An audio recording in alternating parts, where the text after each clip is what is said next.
Hey there, sheepdoggers, and welcome to Blood Bowl 2. And welcome to Norse. Ah. Yes, that's right, the Norse team is out officially and completely and etc. And we'll be going over the coaching and how to play Norse. Now, you may have noticed I haven't been doing Blood Bowl 2 videos, even though they were popular and a lot of people watched them. It's mainly because I can't stomach it. Yeti?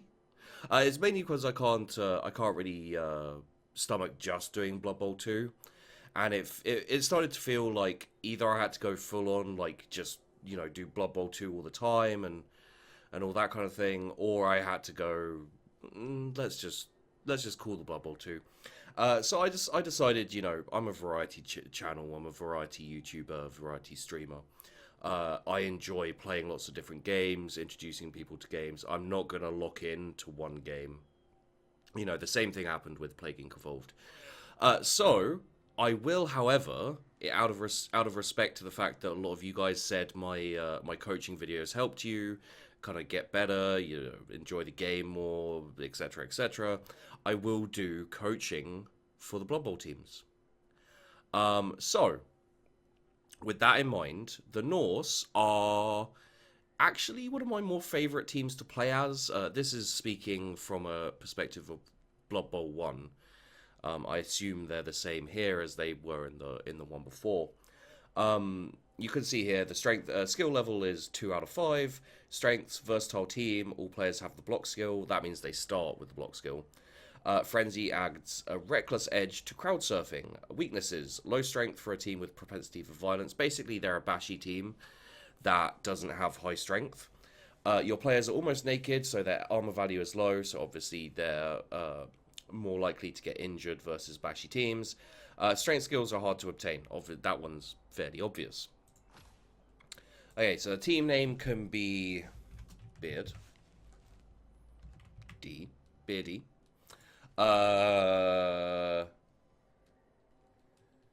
Team motto. Let's not worry too much about team motto. So it can be grow,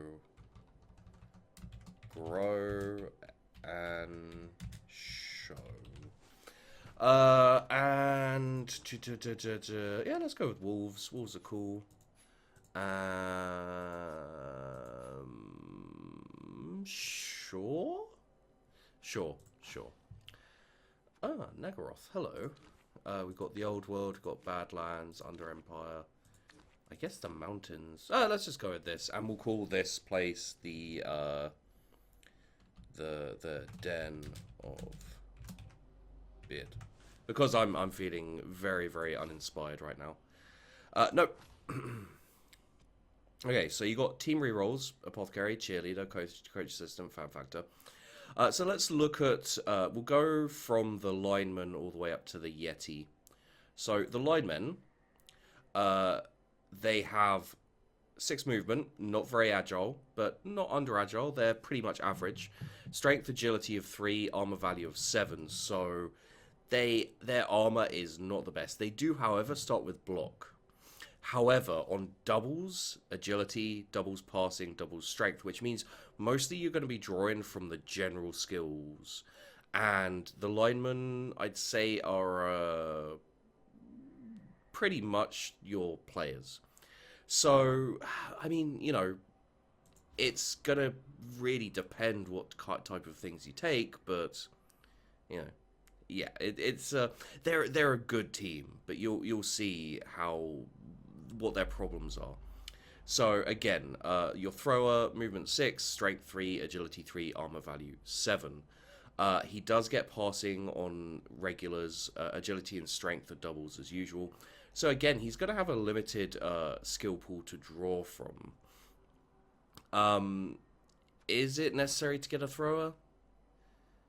They're not that much more expensive. Oh, by the way, the good thing about the Norse is that their linemen are very cheap. Is it worth getting one? Possibly. It will depend. And then we have a runner, block and dauntless. Very interesting dauntless. on your runners. It makes them a lot more useful than you'd think. So movement allowance 7, strength 3, agility 3, armor value 7. So again, very easy to knock down and injure and so forth. Block does add a lot to the survivability. However, they do get agility and general as normal skill upgrades. You need double on strength and passing. But that agility makes the runners very, very survivable, and with Dauntless, it makes them actually quite strong. And you can use them in a very offensive capacity that's very worthwhile. So it is worth considering taking a runner or two, because, you know, that can help you with higher strength teams. So, next up is the Berserker. Berserkers are awesome. Movement allowance 6, so they're not that movie. You do get general and strength skills on standards, so I'd say definitely if you want to be bashing more than passing, you should be going after the Berserkers. Their armor value, their strength and agility is standard, you know, 3, 3, 7. They have block. They have jump up, which is really good. Makes them a lot more recoverable when it comes to going after the ball. So if they get knocked down, they can jump up and go after the ball again. And I just smacked my microphone. And Frenzy is actually great. Frenzy adds a real threat to teams which like to run around with the ball, especially down the sides, because you have that added threat of crowd surfing, and especially with 2 players with jump up and that kind of thing, it could be very dangerous. So, you know, the Berserkers are great. And then you have the Ulfwerner, the werewolves, basically. You can see them there. They have 6 movement allowance, so not too bad movement-wise. 4 strength, agility 2, armor value 8. So these guys, these guys are more survivable. They've got higher strength, and they also have frenzy. Now, I technically wouldn't advise you to go for them to begin with. I mean, it is, of course, up to you. They do have general and strength, so maybe having 1 in your team starting out is not a terrible thing. But without block, it does add to the likelihood of turnovers and bad things happening. So it's a possibility. Now, the last one we have is the Yeti. Thank you. There he is. Look at him. He's got a beard. And possibly hair. Well, I mean, he has hair, but I'm not sure if that's all beard or also hair. So he's got Loner, which isn't great, but he does have claws. He does have disturbing presence. So claws mean that the armor roll is always reduced to 8, so it's easier to get injuries and break through armor. Disturbing presence is really useful. Any player must subtract 1 from d6 when they pass, intercept, or catch for each opposing player with disturbing presence that is within 3 squares. Fairly useful for blocking, for defense. And of course, Frenzy and Wild Animal. Wild Animal is not terrible, and it's definitely better than Boneheaded. I think it's Boneheaded. Stupid, basically. So as long as you're willing to use your blitzes, Wild Animal can be great. However, I'd say the Yeti isn't a completely necessary character, a completely necessary player for you to have. So it's definitely a maybe. So what we're going to do to begin with is we're going to just confirm. My advice is 3 rerolls, 1 apothecary to start off with. And the reason I'd say, okay, we should probably then 3 rerolls, 1 apothecary. You have cheap players, but you don't want to keep losing players, especially seeing, depending on if you get your Berserkers and your runners, they can actually be very useful and they're more expensive. You may want to save your apothecary for them, obviously. So having the ability to save them, pretty much, is a good thing.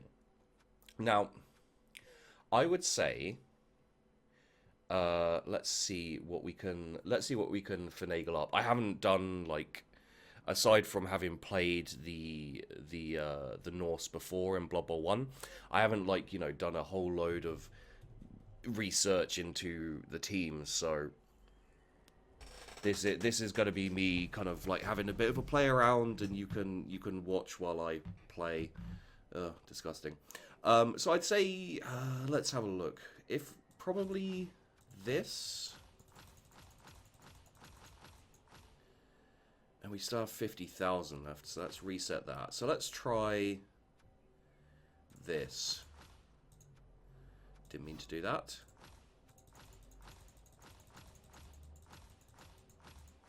Okay, so that would give you 11 players. So you have one werewolf, 2 berserkers, 1 runner, and 7 linemen, which is not terrible. Now, the thing about the thrower is that while he does have pass, he does not have safe hands.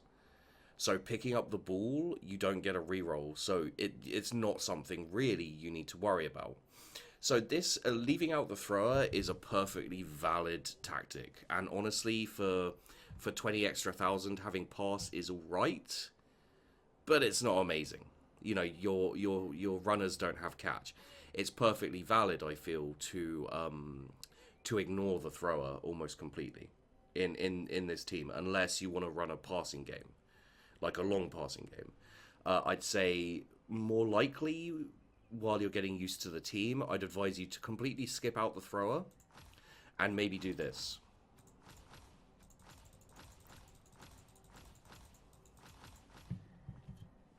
I would say this would be the team I would go for. 2 berserkers, 2 runners, and then the rest linemen. Gives you 1 extra player to substitute out if you need to. You can use the runners as defensive and offensive because they have Dauntless. They can go after higher strength opponents, higher strength targets. You got the berserkers who will have jump up, block, and of course frenzy for crowd surfing, and then you of course just have linemen. So that's a fairly decent choice. Now, if you do want to be running the... so that's 2 berserkers, 2 runners, 8 linemen, and then 3 rerolls and an apothecary. If you do want to be running with a werewolf...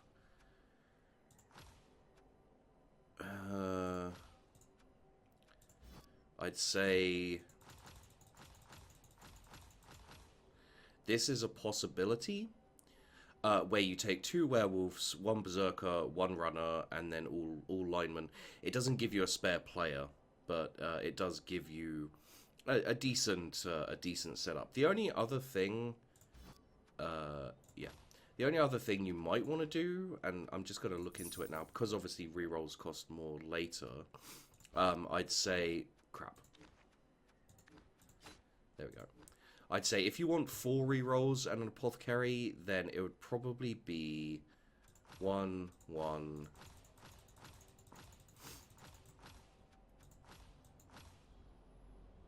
No, I think... yeah, okay, so... so you could go 1 berserker, 2 runners, and then 8 linemen, or you could go 1 berserker, a runner, a thrower. Although, as I said, you know, I don't feel the thrower is absolutely necessary. But you could go berserker, runner, one thrower, and then 9 linemen, which would give you that 12 with 4 rerolls and an apothecary. So the added rerolls make up for the fact that you don't have catch, that you don't have sure hands to be able to pick up the ball easily. Just you know, an extra reroll for safety's sake. It does mean that you don't have your special guys, which is of course a bit of a shame. Now, if we go back to this, I'll see if we. Oh, for God's sake. I'll see for the last one if we can finagle a Yeti in there. I think we probably can. So Yeti, 2 berserkers, a runner, and then lineman to 11. Yeah, there you go. Okay, so if you do want to include a Yeti, which is probably more valid than most, they have strength 5. Their movement allowance isn't terrible. It's actually quite good. And their armor value, of course, is not the best. It's the same, it's 8. It's not good, but it's not terrible. And they do have claw, which would increase the amount of early. They're useful. I'd say if you're going to take a Yeti, if you're planning on taking a Yeti, take it early, because then you can get the SPP needed at the beginning. When you play against the Skaven, obviously it's not going to help because they don't have Mighty Blow.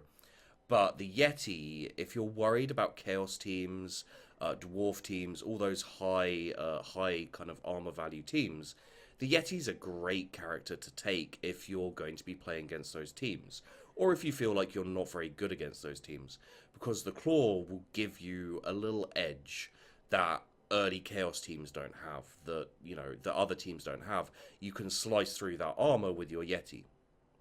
However, it is a big guy. They are unreliable. There will be matches where he will be completely useless. So it is really a proper full-on risky move. So yeah, that would be doable. So you can go 1 Yeti, 2 Berserkers, 1 Runner, and 7 linemen, and then you have 11. So, but what I'm going to do is I'm going to take the 2, 1, 2, and then there you go. I will confirm that. And there you go. This is the team I would advise you to take. The Berserkers, the Runners, and then full-on linemen. It's probably, I would say, for the best, but I'm sure this is what I would advise if you don't know how to play as these guys. It's what I'd say a beginner Norse player should take, just for the safety, just for the, kind of the sake of getting used to them. As you go on, I'd say you definitely try out the werewolves, try out the Yeti, see what works for you. Now, obviously, I don't have any matches with these guys because this literally just came out. And I haven't been playing Blood Bowl 2 at all, they've been really slow with the releases. Obviously it's been ages, and they've only just come out with the Norse. You got from what I heard, they've actually got selling currency or something like that. Star Player, Cyan, yeah, they sell that. Got the race. Apparently I bought the Norse, but as far as I know, I didn't. So yeah, I don't know. Like it doesn't. Blood Bowl is still a great game, and I love it, but it's not something I want to feature all the time on my channel. And the nature of Blood Bowl and the nature of Blood Bowl players and people who watch Blood Bowl is such that I'm still getting people demanding that I do Blood Bowl videos on a regular basis. And, it's something I either have to just go, fuck it, I'm going to do Blood Bowl, or something I have to go, you know what, I want to do other games. I can't just focus on one game, so I can't do Blood Bowl. And that's basically how I ended up seeing it. However, I will do tutorial coaching videos when new races come out. I will do my best to help you guys out with that. I may show you, if you'd like, a couple of Norse matches, possibly. So keep that in mind. There will still be, every now and then, a Blood Bowl 2 video. There just won't be a plethora of content coming out of Blood Bowl 2. So, yeah, I don't have a match to show you right now, guys, but what I will do is I may do... It won't be like a part 2 coaching, but I will do maybe a couple of Norse videos if the interest is still there. I have an assumption that I've lost a lot of my Blood Bowl 2 viewers who were there just for Blood Bowl. So I don't know how this video will do compared to my other Blood Bowl 2 videos. Especially my coaching videos did very well. The kind of tutorial how to coach. But there you go, guys. That is the Norse, and just a quick overview of their teams. Some what we should do before I actually properly sign off is talk about how to play them. My advice on how to play them is pretty much play the same as you play everyone. Play cautiously. Play the odds. You know, sometimes you'll lose, and you'll have to accept that. Keep in mind that they all have blocks, so being aggressive is very valid with these guys. Because they all start with block, especially on this team here, you can afford to roll 1 dice blocks if you have to. You can afford to be aggressive in your attack because they have block. And that means you only have 1 dice that will knock you down starting off. And that's very strong. So, yeah, definitely consider when you're playing as the Norse to change your mindset into a much more aggressive mindset. Especially against teams even like Chaos or Orcs. You know, they don't have as much block. They're going to be having turnovers because of both downs and everything like that. So yeah, you know, that's really worth thinking about. When it comes to skill ups, I'd say think like a Skaven a little bit. Kick is useful. Dirty Player is useful. You know, all of these kind of like when you have a higher level team, what do you want to put on your lineman? It's all utility stuff. So really consider the utility stuff with the linemen for the Norse, because the likelihood of them getting a strength up or a strength skill is fairly low. When you get them, I'd say absolutely consider giving them Mighty Blow or, you know, Dodge or whatever. However, you know, just think about what utility skills would be really useful for them. That's pretty much all I can say about the Norse, honestly. You know, like they're a good team, they're an aggressive team, and they can be really fun to play. But at the same time, you know, they can take a bit of time to get used to. It can be hard to be aggressive when they have such a low armor value, and the main thing that is appealing about them is the same thing that's appealing about dwarves. They have block. Nearly all of their guys have block, which makes them more survivable, especially for the dwarves. They have the armor value as well, so block and armor value makes them ridiculously survivable. The thing that the Norse don't have is the armor, so you will be, you know, pulling up injuries. You'll be a little bit screwed. You'll be maybe crying. You know, this isn't a terrible team for a Skaven player to go, you know what, I don't want to die quite as much, and I'm happy not being as maneuverable. Let's play Norse for a bit. So anyway, guys, that is just a quick overview of the Norse team, and just tips and not tricks, but you know, just a little tip and coaching guide for people starting out with the Norse who aren't sure what to go with. I'd say this is probably the best setup: 3 rerolls, apothecary, 2 berserkers, 2 runners, 8 linemen. Gives you a substitute, which you will probably need given their armor value. And yeah, you know, if you decide to try the Norse and try out this kind of lineup, let me know how it goes. I wish you the best of luck, and I'll see you in the next video.